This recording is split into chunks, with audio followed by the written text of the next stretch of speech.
L'électricité s'est éteinte et les robinets sont à sec. La nuit tombe sur la fumée.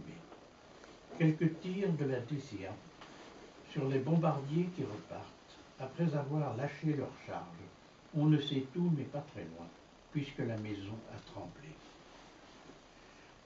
Des voisins se sont réfugiés dans l'église ou dans la mosquée, croyant que c'est le même Dieu, même si depuis des années leurs serviteurs se font la guerre.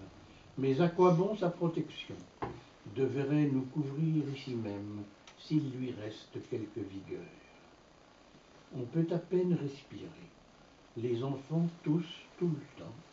Au moins dans cette obscurité, on est délivré des images qu'il a bien fallu afficher, du dictateur dont le sourire introduit dans notre cœur même l'arrachement et la terreur. On s'est fabriqué quelques lampes avec des mèches de chiffon déchirées, trempées dans de l'huile, mais il n'en reste presque plus. On voudrait lire des prières que l'on croyait savoir par cœur, mais c'est vraiment trop peu distinct. On essaie d'en inventer d'autres. On nous a donné des fusils dont nous ne savons nous servir. Quelques boîtes de munitions, cela permet de parader, mais nous ne pouvons les trouver dans les ténèbres déchirées par les éclats des incendies, et nous voudrions les cacher.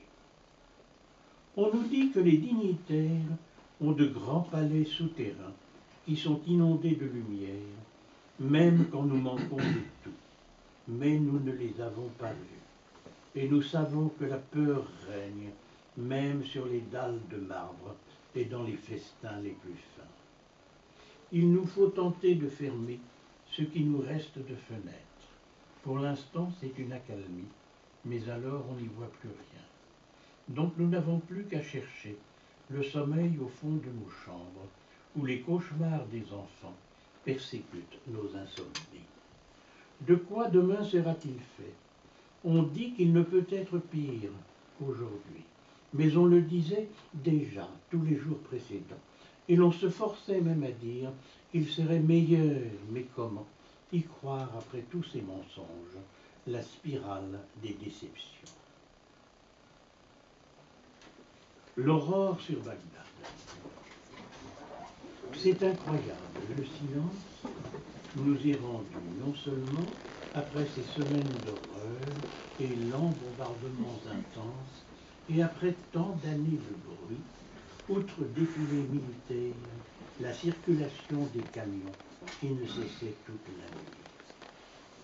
C'est incroyable, le soleil reparaît dans le ciel, soudain dégagé de fumées et nuages, découvrant les dévastations qu'on ne pouvait que deviner, et nous découvrons nos visages dans les fragments de nos miroirs que nous ne pouvons pas laver. Qui sommes-nous? Que reste-t-il de nous et de tous nos amis? Aujourd'hui, réussirons-nous à nous tirer des mauvais pas? À qui faudra-t-il donc sourire? Qui sont ces gens dans leur machine?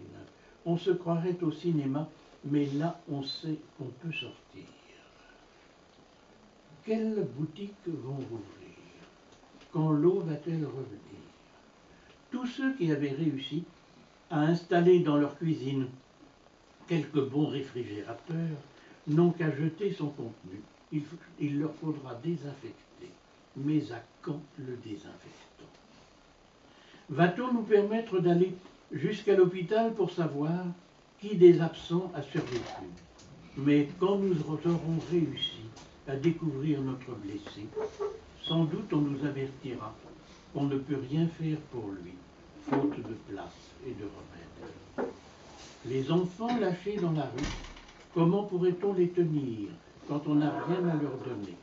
Reproduisent dans les gravats la façon dont ils interprètent les événements de ces nuits et de ces journées très obscures, miliciens contre américains, prenant des mines pour des jeux.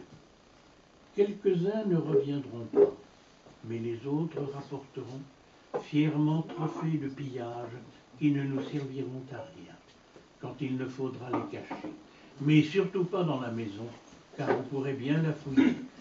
On les remettra dans les ruines. pourvu que le silence au moins nous reste jusqu'à cette nuit, que les petits puissent dormir calmement jusqu'au lendemain. Quant à nous, combien faudra-t-il de semaines pour que s'apaisent les déchirements des questions, les tempêtes de notre vie?